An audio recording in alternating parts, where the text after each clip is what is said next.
It began with a laugh that cut through the courtroom like steel through silk. Not polite, not measured, not the sound of justice in motion. Sharp, dismissive, dominating the polished walls with the weight of assumed authority. At the center, a girl of 16, trembling yet steady, her first real encounter with the law. The judge, tall and looming, leaned back in his chair, a smirk playing at the corner of his mouth, and let that laugh spill unchecked, as if the room itself belonged to him. She had come to answer a minor citation, something trivial, almost absurd. But in that courtroom, her small frame, her quiet voice, and her nervous hands made her a spectacle. Every eye seemed to linger on her hesitation, every whisper magnifying the humiliation. The fluorescent lights overhead flickered slightly, and the polished wood of the courtroom seemed colder than it had any right to be. The girl met the laughter with silence. She said nothing. Her hands gripped the edge of the defense stand, knuckles white. The echo of his chuckle pressed against her chest like a weight she didn't yet know she could bear. And in that instant, something inside her shifted. Not anger, not defeat, but awareness. She noticed everything. The judge's tone, the patterns of the attorney's glances, the way the spectators leaned forward just enough to savor the embarrassment of someone smaller, quieter. That moment became a memory that would not fade. It carved itself into the architecture of her mind, etched in detail. The tilt of his head, the rhythm of his laughter, the smug satisfaction in his eyes. Most would have crumbled. Most would have left and never looked back. But she would not. Years later, she would recall this day as the moment her life found its compass. Every debate she joined, every legal book she devoured, every internship she undertook. It all pointed toward one goal: mastery of the law and a return to that courtroom, not as a frightened teenager, but as a force to be reckoned with. Her story begins here, in the echo of laughter that once dismissed her. The irony, she did not yet know, was that the very judge who had scoffed at her would one day sit across from her desk, unaware of who she had become. A man who once thought her a simple child, unworthy of notice, would come to confront the sharpness, intelligence, and resolve she had cultivated in silence. Take a moment. Imagine being underestimated in the most public way imaginable. The humiliation, the doubt. And now imagine taking that moment, folding it, and using it to construct something far larger than the room itself. This is where our story begins, with a laugh that tried to break her, and a girl who refused to be broken. From that first echoing laugh, something settled deep inside her. A quiet determination, sharp and unyielding, like frost forming along the edges of a window pane. The courtroom had seemed vast and intimidating, its polished wood and high-backed chairs an altar to authority. And yet, the memory of the judge's dismissive chuckle did not crush her. It ignited her. She left the building that day with her head lowered, but her mind was already forming plans no one else could see. She returned home, to the small flat that smelled faintly of old books and warm tea. It was ordinary, quiet, and yet it had become a crucible. Every textbook she opened, every article she read, every legal case she pored over became fuel. The dismissal she had felt in the judge's laughter became a mirror reflecting her own potential. If they would underestimate her, she thought, then she would rise quietly, invisibly, until the day they could no longer ignore her. School became a laboratory of strategy. In classes, she observed the power dynamics that had once intimidated her. Teachers, peers, administrators, all were pieces on a board. She noted how authority wielded itself with unearned confidence, how assumptions about age or experience could bend even the strongest evidence. Every slight, every patronizing glance became data. She was learning more than the law. She was learning human behavior, the silent rules of the courtroom, and the hidden leverage of persistence. Her ambition, though private, was not fragile. It was rooted in observation, honed by experience. She began volunteering for mock trials and debate teams, not for accolades but for practice.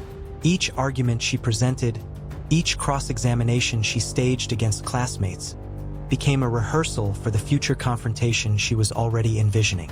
The small victories, the win in a mock debate, the recognition from a mentor who saw her potential, were sparks that kept her going, lights against the shadow of that first humiliating laugh. Outside the classroom, she cultivated patience. She knew ambition needed time to mature. She watched older students, paralegals, even lawyers with fleeting access to the courthouse, learning not only the rules but the unspoken rituals of power.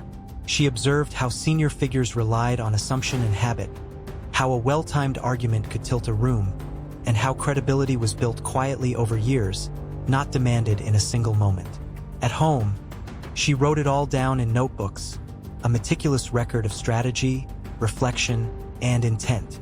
Names, observations, ideas, all cataloged. Every injustice she had witnessed, every slight endured, became a blueprint. It was here, in the quiet, ordinary corners of her life, that the seeds of ambition took root. They would grow slowly, persistently, until the day she returned to that courtroom, not as a timid teenager, but as a force no one could underestimate. By the time she reached university, the trajectory was clear. Law school was not simply a choice, it was a mission.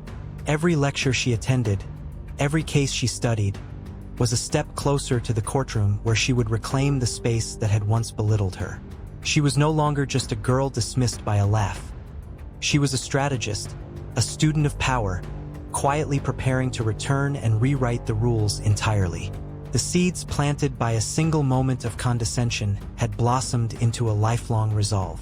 And when she finally stepped back into a courtroom years later, it would not be for learning or observation. It would be for justice. The day she first walked into her own courtroom as a young prosecutor, the air smelled of polished wood and lingering coffee. It carried a weight, a quiet authority that had once seemed unattainable. Every step she took echoed slightly, a metronome marking her arrival not as a student, but as a professional. The chairs were empty, the papers neatly stacked, and yet the space hummed with expectation. This was the same arena where she had felt invisible, dismissed, laughed at, and yet now it belonged to her in small but undeniable ways. Her early cases were minor, traffic violations, petty thefts, disputes over debts, but she treated each as if the eyes of history were upon her. She cross-examined witnesses with precision, noting every hesitation, every shift in tone. She wrote motions with meticulous care, each sentence a testament to preparation and foresight. And still, the room was not fully hers. The senior judges watched her with polite curiosity, a mixture of respect and doubt, the faint undercurrent of, "Let's see if she can handle this." She welcomed the doubt. It was familiar. It was fuel. Mistakes came, of course. Misplaced words, hesitant arguments, moments when nerves threatened to betray her. She learned quickly. Every error was dissected and filed away, not for shame but for strategy. Late nights became her teacher, reviewing transcripts, watching footage, memorizing rulings. Friends and mentors marveled at her dedication, unaware that it wasn't ambition alone driving her. It was a silent reckoning, a desire to return to that first humiliation and make it matter in ways the judge had never imagined. And then came the breakthrough, a case of fraud, the kind that demanded meticulous documentation and sharp intuition. Witnesses faltered, evidence conflicted, and the room bristled with tension. She stood calmly, framing questions, reading the nuances in testimony that others overlooked. By the end, she had not only swayed the jury but established herself as a formidable presence. The murmurs in the courthouse corridors shifted subtly. People began to notice the once invisible girl who now commanded respect, who spoke not to be heard, but to be understood. Yet success was never linear. Each triumph brought scrutiny, each recognition invited envy. The legal world was unforgiving. Rivals were quick to exploit any slip. She discovered early that authority could be fragile, and that perception often mattered more than fact. But she had grown accustomed to underestimation, and with each challenge, she refined her approach. Measured, meticulous, relentless. The lessons of her adolescence, the laugh, the dismissal, the doubt, were her invisible mentors. They whispered strategy, sharpened instincts, and guided every move she made in that courtroom. By the time she had handled a series of high-profile cases, she was no longer simply a young prosecutor. She was a reputation. One that could not be ignored, one that demanded acknowledgement, and one that carried the memory of that first, dismissive laughter like a silent trophy. Every courtroom she entered became a stage not for ego, but for authority earned quietly, deliberately, and with absolute precision. Her journey was still unfolding, each case a new chapter, each victory a reinforcement of the ambitions seeded decades before. The girl who had once been laughed at in the hallway had become a woman who now commanded her own justice, quietly preparing for the moment when all the lessons, all the preparation, and all the silent strategies would converge. And that moment was approaching. It arrived quietly, almost deceptively. A case filed in the middle of a slow week. A dispute over embezzlement in a small corporation, unremarkable in its surface details, yet layered with complexity beneath. She recognized it immediately as a test, not one written in law books but in human behavior, in perception. The judge assigned was the same man who had laughed at her 16 years prior. The memory of that echoing chuckle, sharp and dismissive, was lodged deep in her mind. It was not resentment that fueled her, but clarity. She would not just argue a case. She would command it. The courtroom seemed to sense the tension, the unspoken history between the woman and the judge. Observers whispered about her reputation. The quiet girl turned formidable prosecutor, yet no one knew the weight she carried into this space. As she rose to present the opening statement, the air shifted.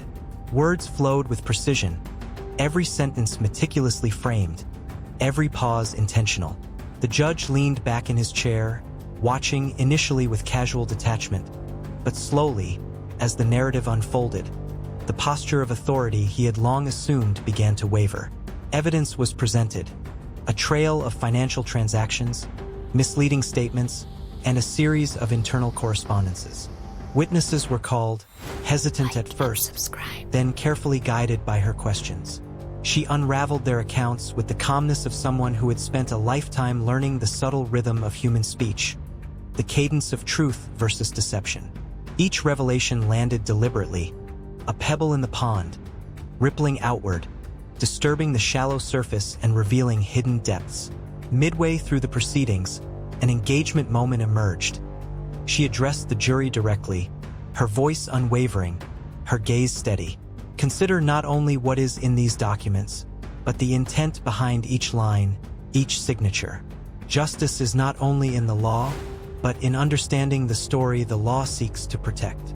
It was not a challenge, but a quiet assertion of authority, a subtle reminder that the courtroom was not a place for arrogance, but for reason, for careful discernment. Eyes turned toward her, some curious, some skeptical, and the judge, once amused, was now compelled to listen. As the cross-examination began, she pressed forward with methodical skill, exposing contradictions, gently guiding witnesses into clarity, not coercion. Every point reinforced her presence, every subtle correction reminded the room, and particularly the judge, of her knowledge, her preparation, her unyielding commitment to uncovering truth. The laughter of years ago seemed almost a distant echo now, replaced by a profound realization. The student had surpassed the expectation, the mockery, and the doubt. By the time closing arguments arrived, the courtroom was a different place. Respect had shifted subtly, the energy recalibrated. Her voice, calm yet insistent, laid out the threads of evidence, weaving a narrative that no one could ignore. Every word was measured, every statement deliberate, every pause intentional. And when she finally stepped back, the judge's eyes met hers. No words were needed. He had seen the transformation, the mastery, the quiet strength that had been cultivated in the shadow of that first dismissive laugh. The verdict, when delivered, was almost secondary.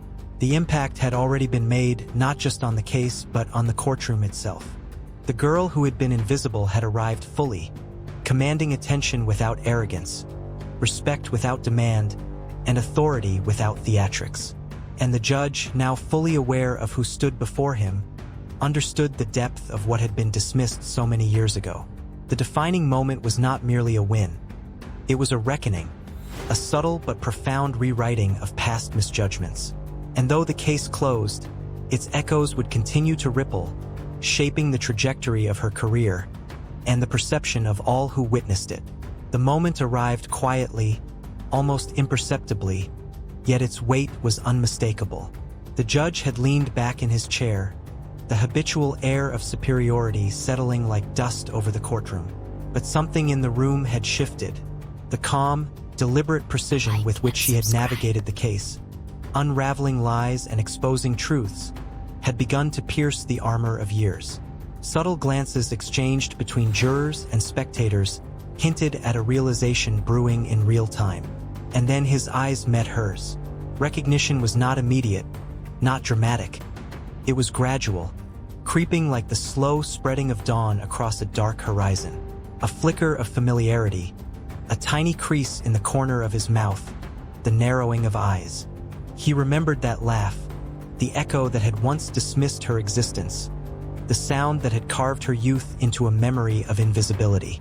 And now, here she was, no longer a girl in a hallway but a prosecutor commanding the room, her presence undeniable.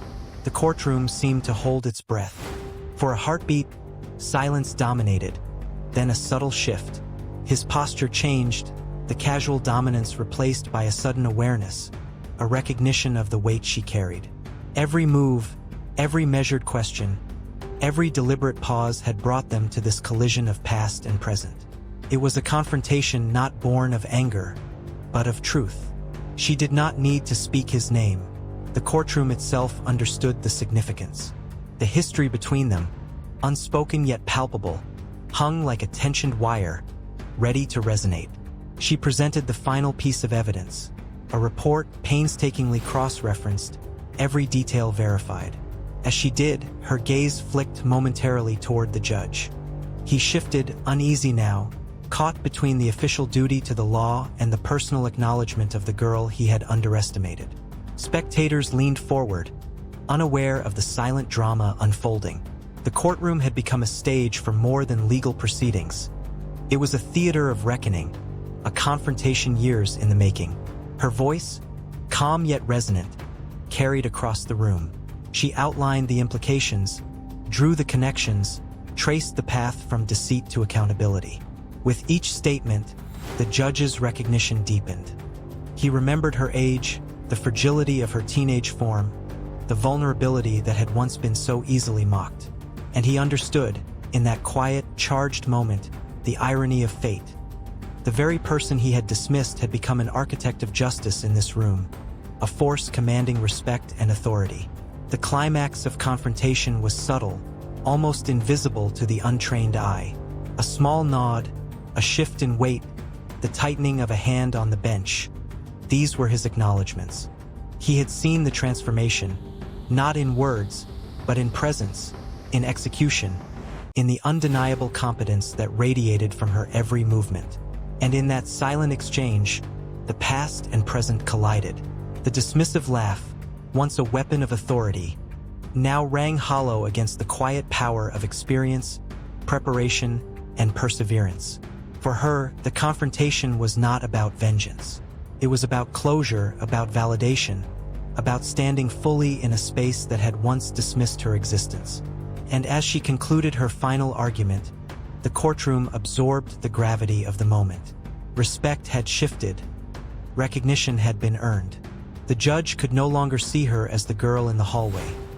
He saw the prosecutor who had rewritten the rules, the student who had surpassed the master, the presence that demanded acknowledgement. And as the gavel prepared to close the day's proceedings, one truth remained clear. Some lessons are learned slowly, over decades.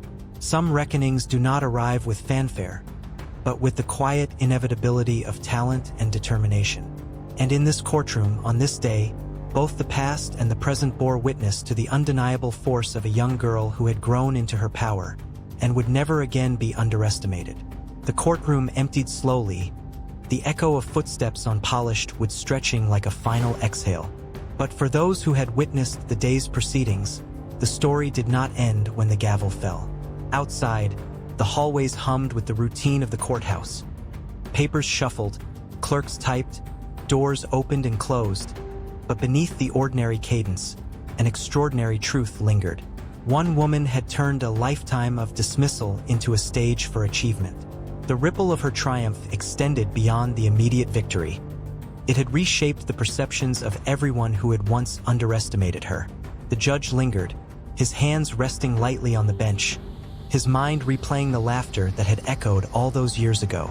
The memory, once inconsequential, now held the weight of irony. He had seen her growth, her command over law and narrative, and felt the subtle sting of recognition. Respect, tempered and silent, replaced arrogance. In his reflection, he understood that authority was not merely a title or a chair in a room. It was earned through persistence, skill, and the quiet accumulation of experience. The girl he had dismissed was now the embodiment of those qualities, a living testament to the consequences of underestimation. Outside the courtroom, her colleagues gathered, offering quiet congratulations, nods of acknowledgement, and brief smiles heavy with meaning. They had witnessed the culmination of years of dedication, late nights of research, careful cross-referencing of evidence, and a deep commitment to justice. Yet, what they did not know, or could only guess, was the journey that had brought her here. The cafeteria tray, the dismissive laugh, the countless moments of being unseen and unheard. All of it had been fuel, invisible to the world but visible in the determination she carried. It was a legacy born not of chance, but of intent and resilience. News outlets began to circulate the story, not as a mere legal report, but as a human narrative of transformation. Headlines hinted at the poetic justice of a young girl, once laughed at, now commanding a courtroom.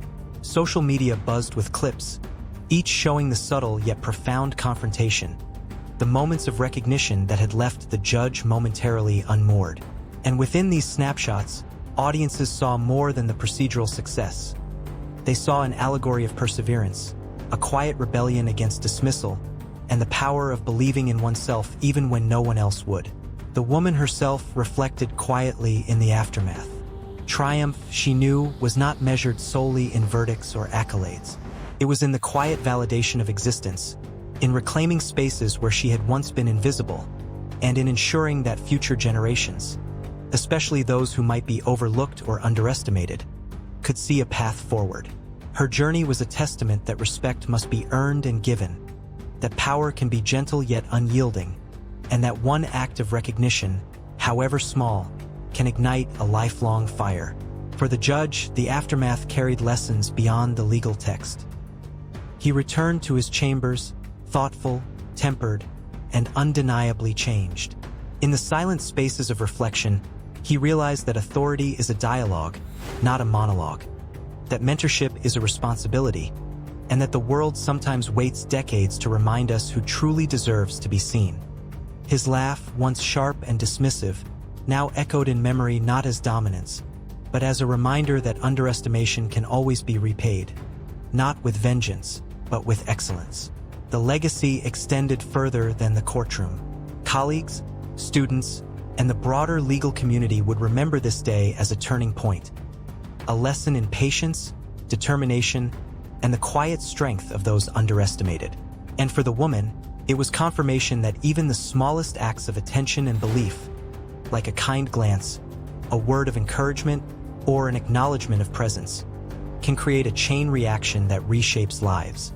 The gavel had fallen, but the impact of that moment, of her rise, would resonate for generations to come. In the quiet aftermath, the courtroom felt larger, emptier, yet somehow fuller, not because of furniture or procedure, but because of the invisible threads of lessons learned and lives changed.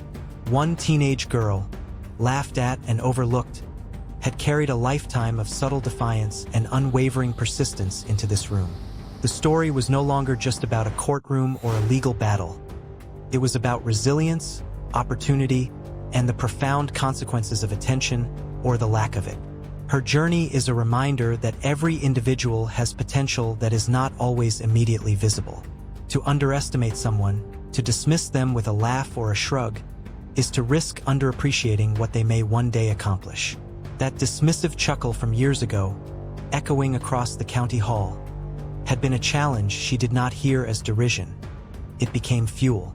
Each ignored suggestion, each moment of invisibility, became a stepping stone rather than a setback. For mentors, teachers, and leaders, her story reinforces the power of acknowledgement. This was Trace Crime Files. Subscribe for more stories where truth is stranger than fiction, and justice is never as simple as it seems.